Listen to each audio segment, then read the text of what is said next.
Good evening, everyone. Today is September 7th, 2012, about 10 o'clock at night. Yeah, pretty good day today. I didn't really do much. Actually, I watched a bunch of, or a couple documentaries, one called Dying to Know, and then another one called Food Matters.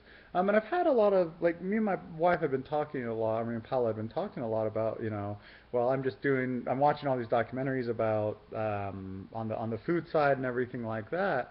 And and one of the things was, why am I not looking at the ones for chemo and everything like that? Well, I haven't found any for the chemo guys. I haven't honestly I haven't super looked, but anytime I put in chemo or anything, all I find are things about food, things about don't do chemo, it's poison, don't do all this stuff. There's very little besides the like cancer.com or cancer.net or cancer.gov or whatever it is that has really good information. Everything else is always so anti-chemo and everything like that. From Google that we search from, the documentaries or anything like that as well. So if anyone has anything that has any chemo survivors that are as adamant, and I guess that's another thing is in all these documentaries you get all these people that are super passionate about it and and they give testimonials and everything like that. And so from some of the things that I've read, that are anti, doing the food or for chemo, they always say, well, how can you, or you can't trust testimony, which I agree with, but there are still people that are willing to say, well, yes, this healed me. Where on the chemo side, I haven't found anybody that's willing to say, well, chemo's, been this awesome and this is the most amazing thing that's ever happened to me and blah blah blah. There's people that are like, yes, I survived and I'm glad I survived and everything like that, but there's no raving fans of it, and that's kind of a weird thing. You'd think if on this big of an issue you'd get people on both sides of the fence. At least, and I could be completely wrong again, but yeah, if anyone can find absolutely anything on like the chemo that is a documentary or anything besides a negative thing on chemo, I would love to see it. I would absolutely love to see it. Anything international, would trust it way more than anything else. Would be awesome. So I'm gonna put the movies I watched was Food Matters and Dying to Know today. Dying to Know I really liked because the guy took a really objective view at it. He talked to a lot of, it was about the Garrison therapy, and he did talk to a lot of the Garrison people, but then he also talked to a few different doctors and kind of said, well, what are your thoughts on it? And, they just said, it's quackery, it's whatever it is.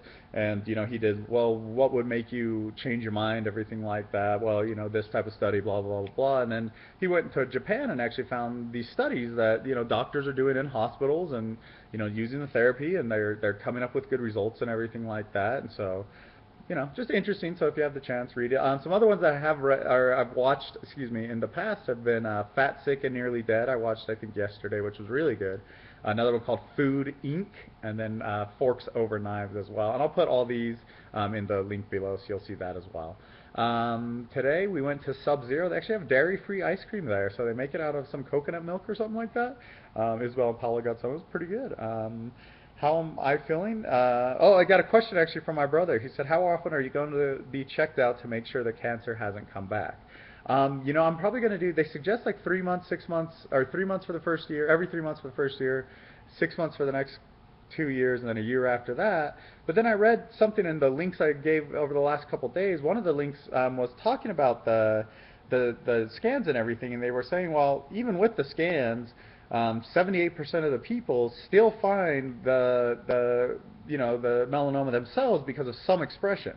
And the scans, we don't really know what they say. We don't know really if they're beneficial or not, or if they're even useful to anyone, because where it's the type I have, I don't have a tumor, I don't have anything, so they have nothing to judge it against. And even if something pops up, they still don't know what it really came from, because it could have been some damage from earlier, some type of, I could have been walking and got hit or something like that, and it could have caused something inside of me. So it's very difficult for the scientists. And I believe I even read this on like the American Cancer Society or something like that. But they even said, we're not even sure of the utility of these scans or anything like that. So I'm still going to check, and I'm going to do the regimen because they say to. And there are maybe they'll take a scan, and then 3 months later they'll see something different. So I'm definitely going to do that as a precaution than blatantly ignore that. I mean, that it may not be absolutely useful, but I'd much rather go and get checked and everything like that. I'm definitely going to do that for sure. So. But the protocol, like I said, is every 3 months, I believe, for the first couple year or first year, and then it's every 6 months for the next 2 years, and then every year after that is kind of what they want to see. So I will be doing that, so for sure. I feel I have a ton of energy. It's really weird. I wake up early and I'm up all day and all night. I didn't go to bed till like 1:30 last night. I woke up at 6 a.m. or like 7 a.m. I think yesterday. So was up all day till like 1:30. Went to bed. Woke up this morning at like 8. And then it's 10 o'clock and I feel absolutely fine. I feel fantastic. And then my scar is actually healing really really well. And just noticed it this week. It's a lot softer than it used to be. There's not enough scar tissue, and it's really starting to heal a lot, really really quickly. I don't know what it's from. It might be from forever, but I'm gonna put it towards what I'm eating. I'm eating right, and I'm getting everything because it's healing fantastically. And then last but not least, I actually found that there's a farm just right down the street from us. You can see my wife in the background. Say hello. Hi, Paula. There's a farm right down the street from us, and we've gone there and we've bought some food and got awesome vegetables from them, really super fresh. Like I asked for kale, and she literally walked down one of her things, cut off the leaves from the kale, put it in a thing, and gave it to me. And then we went and got parsley. Same thing, like, oh, here's the parsley plant. I'm gonna cut this and give it to you, and it's amazing. We had a cantaloupe. That holy cow.